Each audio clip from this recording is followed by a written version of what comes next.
పైసపోతే పోనీ గాని పానముంటే సాలన్నా పలుసాకైనా ఏదో మాకు చేతనంగా సహాయం అందించుదామని వచ్చాము.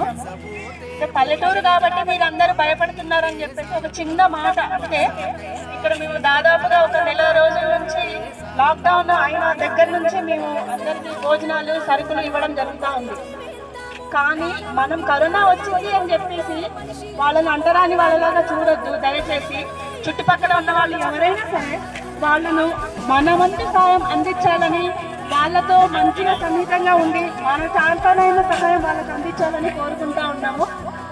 మేము వాళ్ళందరితో మేము కలిసిమెలిసి తిరుగుతూనే ఉన్నాం. కరోనా వచ్చిందని చెప్పేసి వాళ్ళని చాలా దూరంగా పెట్టి వాళ్ళని దూరంగా చూడటం, అలా అంటరాని వాళ్ళలాగా దయచేసి చూడొద్దని కోరుకుంటా ఉన్నాము. మన వంతు సాయం వాళ్ళకి అందించుకుంటూ, వాళ్ళకి మన చేతనైన సహాయం అందిస్తూ మేము ఉన్నామని భరోసా ఇచ్చుకుంటూ మన సాటి మనుషులుగా మనం సహాయం అందించాలి.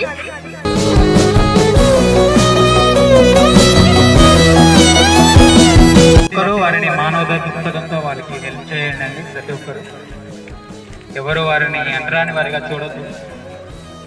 ఈరోజు కన్నవారే పట్టించుకొని ఈ రోజుల్లో మేము ముందుకొచ్చి మేమే వచ్చి ఏమి అవని మేము వాళ్ళకి సాయం చేయడానికి నుండి గడపనైనా దాటలేక గంట శీలలైపోయిన వేళ ఏ తల్లి కన్నా బిడ్డలో గాని ఎములోడికే వీళ్ళు అడ్డం నిలిచి వాళ్ళ ప్రాణాలను రోజు కలిసిమెలిసి ఉండే మీరు ఒకే ఊరి వారు అందరూ కలిసికట్టుగా ఈ కరోనాపై విజయం సాధించాలి.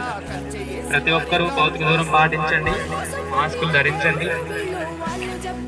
వాడుకుంటూ మనం ఈ కరోనాని జయించవచ్చు.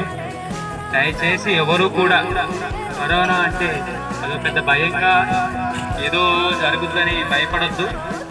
ప్రతి ఒక్కరిలో ఈ ధైర్యం అనేది మనలో మనమే కలిగించుకోవాలి.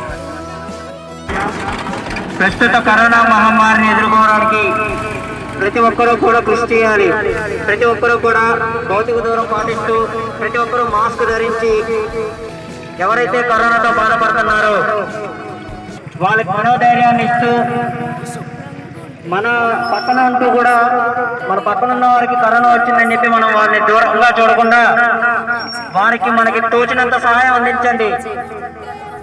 ప్రతి ఒక్కరు ఉదయం కూడా కుదిరితే ఒకరు భోజనం ఇవ్వండి, రాత్రి పూట ఒకరు భోజనం ఇవ్వండి.